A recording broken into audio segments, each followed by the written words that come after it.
So right now, I've got this thing, it is washed. I washed all the frame of it. What I'm gonna do is get a wire brush buffer and buff, scrape up, scratch, knock some of the rust off the area around here, especially this thing. I'm gonna keep this humongous hitch, but I want it to look nice like everything else. So I'm gonna try really hard to take a wire brush to it, knock all the rust off, smooth it up, kind of like I'm gonna do everything else. I can't get in all the nooks and crannies of the frame, but I want to for sure get the top rail, the side of it, wire brushed up so that when it comes time to paint, I can primer it, shoot some paint on it, it'll look nice, be ready to go. What's up, Canyon? How you liking your bike? Pretty cool? Good afternoon, everyone. We have made it to Friday afternoon. I made just a little bit of progress on it. Here's the biggest thing. We now have the tires and wheels off the back end. They're over there. This whole thing was a feat in itself. I had to jack it up. Luckily that rear hitch makes it handy to block up. The entire thing is setting off just like that. I had to bring out the big gun, that cat daddy right there. Now these are the older style Bud wheels. So what it does is you put on the inside wheel, this little apparatus goes over the stud and it holds it, and then the nut for the outside wheel goes like that and screws it on. Little two piece, kind of old school the way the older ones did it. Here's what's silly is the driver's side is reverse threaded. The passenger side is normal, right, tight, left, loose. The driver's side is opposite. I don't know why it is like that, but it is what it is. So my plan for today is to wire brush the biggest part of the frame, get a bunch of the loose rust off, kind of clean these spots up a little bit. And who knows, I might even get to paint the frame this evening. We shall see how it goes. What I've got here is just a normal handheld grinder. It's got a big, well, it used to be big wire brush wheel. I've had this thing for a while, and it's got used lots of uses, so it has worn down. I'm just realizing there's gonna be a lot of work to do here. But ain't nothing to it but to do it. So let's go.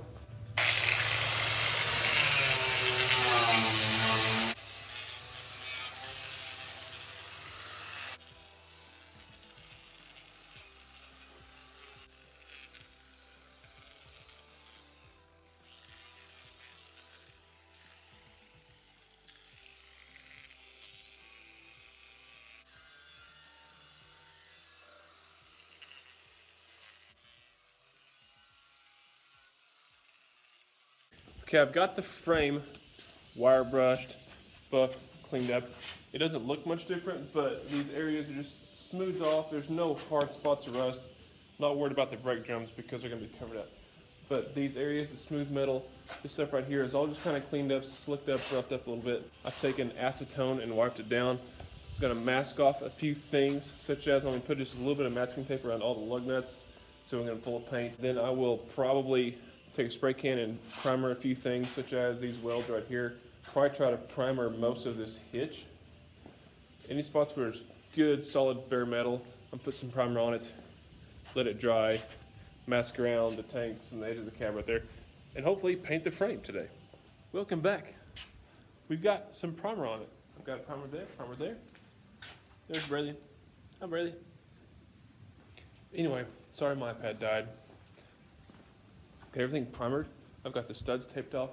Took the batteries out. Taped the other few things off. I'm gonna tape one or two more spots.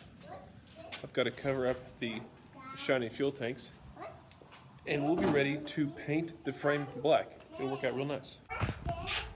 Don't go up there, Bradley.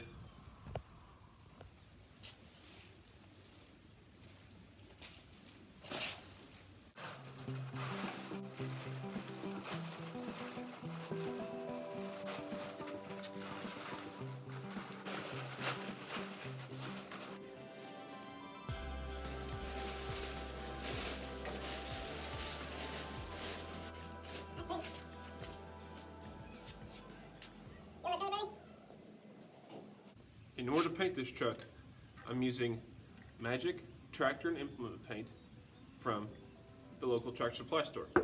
So I've had good luck with this paint before, and the way we're going to do it is you got the gallon of paint, and Tractor Supply makes it easy. They sell the gallons of paint, and you get a pint of reducer to go with it, and a small can, I think it's 8 ounces, half pint, 8 ounces of the catalyst hardener. And what we're gonna do is mix this all together. Now, since I'm going to basically paint the whole gallon at once, instead of physically measuring each little tiny bit each time I pour 15 to 20 ounces in the paint gun, I'm going to mix it all into a very cleaned out 5-quart little container. This stuff has to mix up and sit in the little container for 15 minutes to kind of sit up, and I'm painting the truck, sweetie. Get a little something right there, okay. So anyway, I'm gonna turn this up. I'm gonna paint it black first, then I'll paint it red. So you painted it red. I'm gonna shake it a little bit. Yes, yes. I'm gonna shake it a little bit, mix it, slowly pour it in there. Try not to make a huge mess. Hey.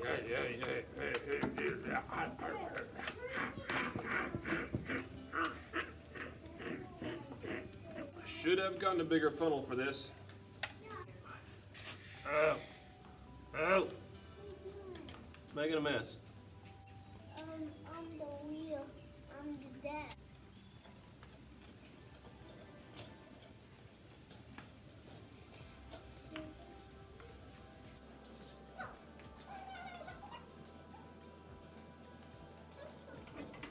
I'm going to pour the can of reducer into the paint can.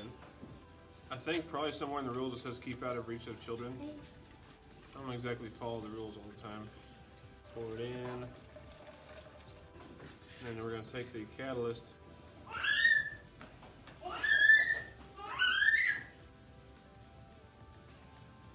And I think the best method would be to just roll it around. You really can't stir it, just roll it, not necessarily shake it.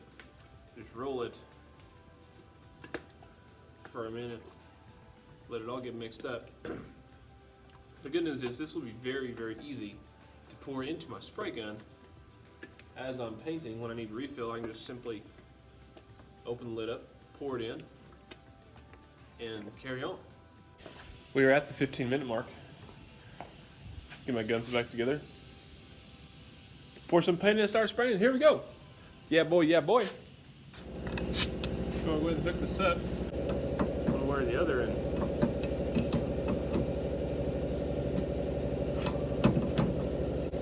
Yeah. Oh, yeah. Oh, yeah.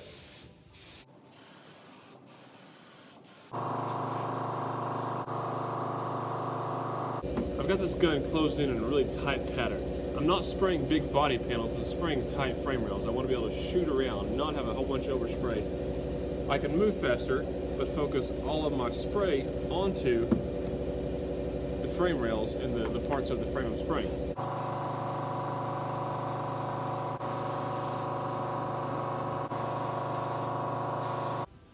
Ready to see it? There it is. It is 8:45. It's time for me to go home, but hey, I'll give you a quick look across it and see what you think. So here it is. Start from this corner. I went right up to in front of right to the back of the fuel tank. But it can't get much further than that. But there it is. I was able to get the drive line up there too. There's the battery box. You can see up here, I got right up close to the cab. I sprayed onto the cab, but I will end up painting the cab, obviously. I can tape off the frame part of it and cover up that black, and it'll turn out just fine. It took a while. I was able to get all the little nooks and crannies and everything pretty well covered. There it is. The axle ends are good. The springs are pretty good. I think everything on the inside of the frame, I was able to stick it way up into there and get everything coated as much as I could. The hitch looks like it will turn out. You can see some of the texture just because it was kind of rough metal, but it's got a good gloss to it. I think everything is turning out really nice. It's gonna work out good. I'm excited. Guys, that is beautiful. It's not perfect on top just because there were some layers of paint. You can see we didn't quite get all the way down to the metal there. But that is beautiful. Next up, we're gonna primer the bare spots on it. I've started taping and I've decided like this stuff right here, the taping, whatnot, is the worst thing there ever was. Don't mind the tricycle. I've done both side windows This one is done. I'm gonna attempt to do the windshield and see how that goes.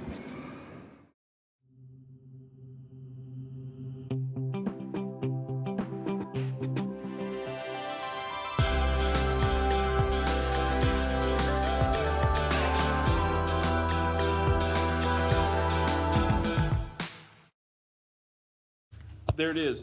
Frame is completely covered. It's gonna look beautiful. Next, I need to sand the cab. I think I've got everything. Oh crap! I've got to take those off. Don't want to paint those. Gotta take those off. Gotta take those off. Give the cab a light sand. Clean it. Probably try to prime it by this evening, and then we're ready to start putting actual paint on the cab. So that'll be good. Everything is now officially covered up. The bumper's covered, the grill's covered. I've got the headlights covered up with some grocery bags. That one says Husky. I'm gonna put new headlights on it, but I'm going to cover them up just so all the screws and mounting stuff does not get messed up. Windshield's covered, windows are covered, door latches covered, tanks, tires, frame, everything's covered. Now what I'm gonna do is get up on top up there, start sanding with some 150 grit sandpaper. I've got my wife's handy little Black & Decker sander. I told her to bring it home, but, well, it's almost home. Anyway, I'm gonna hop up there, get to sanding.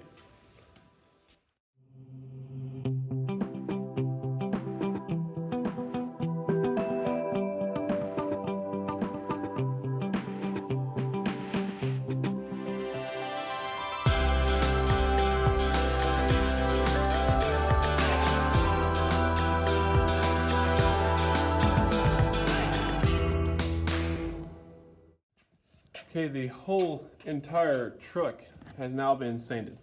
It took a while, but the whole thing is sanded. Everything is scuffed up. It's still dusty.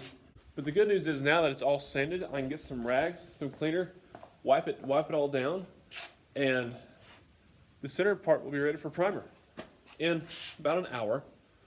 It's going to take a while.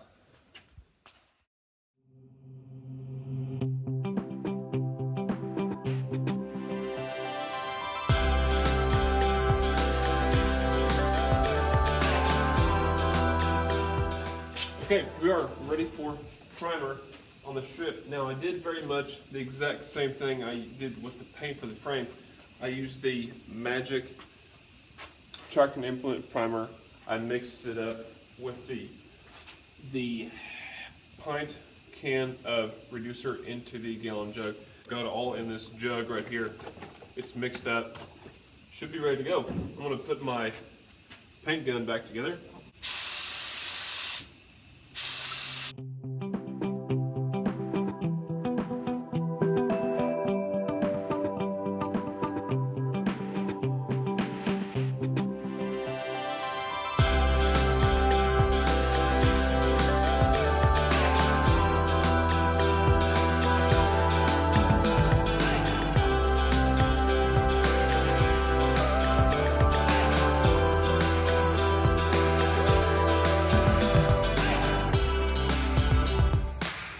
Okay, next day, here we are, primer last night.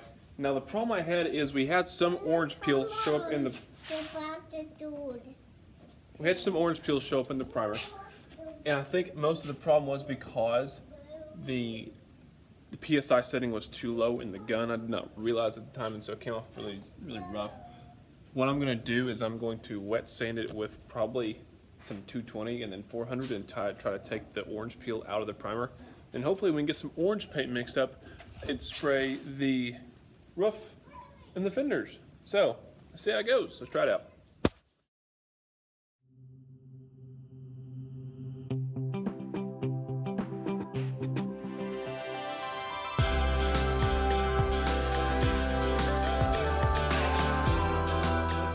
Now that's done, I worked up a good sweat. You saw what I did is I basically sanded everything with a 220 block. Now what I've seen people say use 400 to 600. I decided to use a 220 because again, this is a truck. I've got a lot of area to cover. I didn't want to spend hours and hours sanding it. And plus I had a little bit of irregularities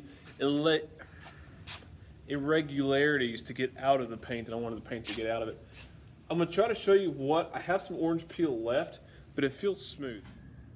If we can see, there is still some orange peel in this paint, or in this primer. However, I may try to sand it a little bit more with my little Black & Decker sander with some heavier paper and see if I can get that orange peel out of it. I don't know. I'm not sure. But that right there is the only spot, this area right here is the only spot that really still has any orange peel left. This came out pretty smooth. You can see some texture to it, but I don't feel it. That's pretty smooth. That's pretty smooth. I think most of the texture we're seeing is just the high and low values taken out of it. That looks not great, but it just got a little thin right there. But most of that actually feels very, very smooth. This right here on the passenger door feels very smooth. Now here's what I'm not happy about. The area where we sandblasted clean and clear is great. Where I left a little bit of the paint and label right there does not look great. Because as we can see right there, there's a chunk of paint that was left right there, whereas this area was sandblasted completely clean, and there was a chunk of area of paint right there that just got partially taken off. At this point, I don't think I'm going to completely take that back off because, gosh, I'm this far into it, I don't want to like reverse and go back to that. I really hope that a couple thick coats of paint on it will cover it up. Maybe I can sand it just a little bit, you know, color sand it with the paint and whatnot, and try to fix it. But in the end, it's gonna be a whole lot better than it was. So I'm just gonna roll with it and carry on. I'm going to really quickly sand the visor and one of the quarter fenders, and right over there is the other quarter fender. I'm gonna sand those really quick. I might just go ahead and shoot some orange paint on it. And this is gonna be really nice. I'm excited. Here we are. Everything has officially been wet sanded. It's had time to dry. I went in, ate dinner, put the kids to bed. I'll mix up some paint, and we're gonna be ready to go.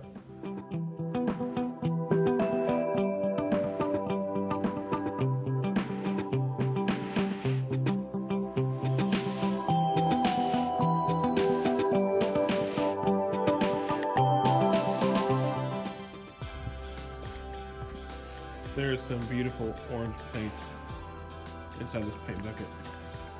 Swirl it around, mix it in, plug in the air compressor, and we'll be ready to go. This is my face as I look at it.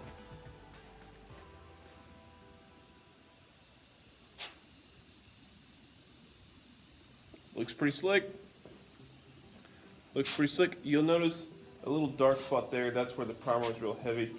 I'm hoping that a second coat of paint, which I'll do in a day or two, will fix that. It's not perfect. I can see some texture to it. We'll see how it turns out. I may try to blend it. Do I have any orange in my nose? Just a little bit, not bad. The roof was a pain. The roof was not easy. I don't think the middle of it is real good because I had to go so far away to shoot it. But it's there, it's on. This bottom strip right along here looks really, really good. Over here I have the visor sitting there on the back. Got top and bottom of it. Here's the two fender pieces. I think they're gonna turn out really well. But hey, there it is. It's like 10:15 p.m. It's time to go to bed, so let's shut the lights off, kill it for the night, and see what it looks like in the morning. It's gonna be good. Man, it is a beautiful afternoon outside, and you know what else is beautiful? This baby right here. So, first painted coat went on. It's actually like 2 nights ago. We had a couple real cold nights, cold days. Got down to like 35, 45. So I couldn't paint on it, it's too cold. Back here, it's a couple days later. It's almost 60 degrees outside, so I think my ambient temperature will be about good enough to paint. Whenever we painted, I think my paint gun wasn't applying enough pressure, and so we got some really, really bad orange peel texture to it. It's tough to see, but there is some orange peel texture to it. I'm gonna consult the YouTube gods and see what I can find about taking orange peel out of paint. I'm not really worried about all of this for the most part. I'm mostly worried about the fender, the top edge of the fender where it sticks out quite a ways, right along this area right here. You can see, although it's very glossy, there is a fair amount of texture to it. Probably just wet sand with like some 400 grit sandpaper, get it prepped up, and shoot the second coat of orange on it. Here you go. Okay, here's what I figured out. I did the other side already. It turned out pretty well great, what I think. So, although this is glossy, it looks nice, it's got texture to it. It's like there's dust in it, something. It makes noise when you rub across it. Okay. So what I did is I took my same little 220 spongy sanding block, got that out of the way. It's exactly what I did with the primer. Wet it down, and just took what I feel like is a smoother backside. This side's the way right there, the smoother backside of it. It just, I can tell it's suddenly 2 or 3 little passes across it, and it gets smooth. It quits making noise. It gets smooth. Like you hear that? How much noise it's making back there, and suddenly it quits making noise. There it makes no noise at all because it has taken the top little pinch of texture off of it. And I'm not rubbing very hard. This is very light pressure. I want to wet it down a pinch more. Go ahead and get this area right here and get it all done at once.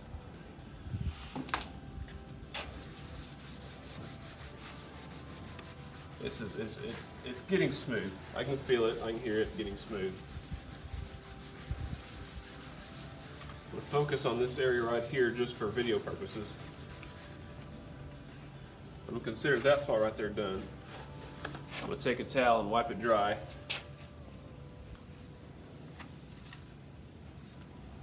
And that dries off smooth. I feel nothing running that towel across it. Whereas right here, I can feel the texture running across it. There's no texture there. I can still, I'll bring it up close. We can see the texture. We see where we roughed up the high spots on it, but it's absolutely smooth.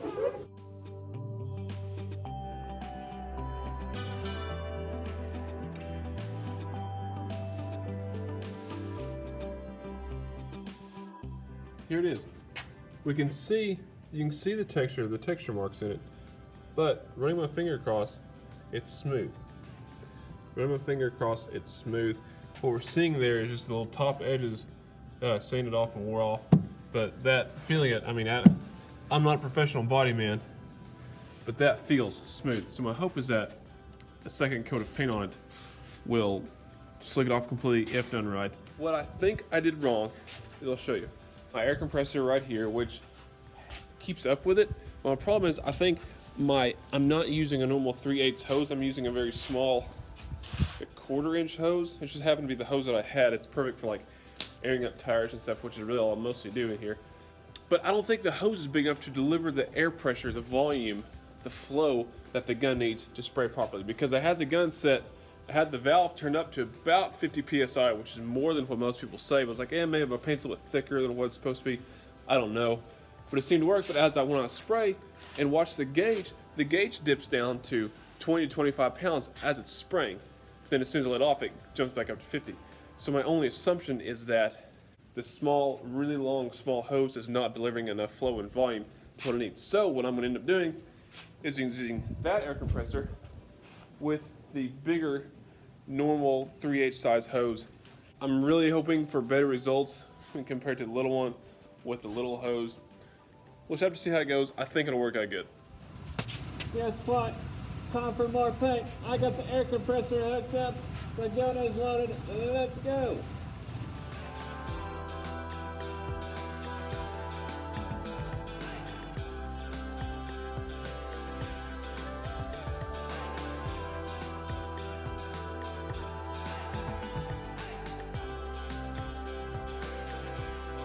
Once again, I'm smiling because this looks awesome.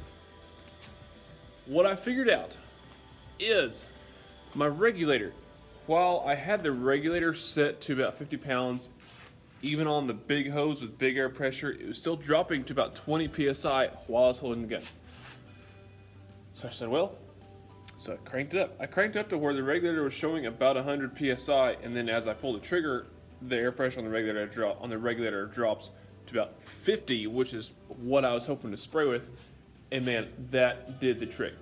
I ended up thinning the paint a little bit more than what was suggested. Mostly they suggest per 1 gallon you pour 1 reducer, 1 catalyst. Well, I ended up putting 2 or 3 more ounces of the next can of Tractor Supply reducer per that half gallon.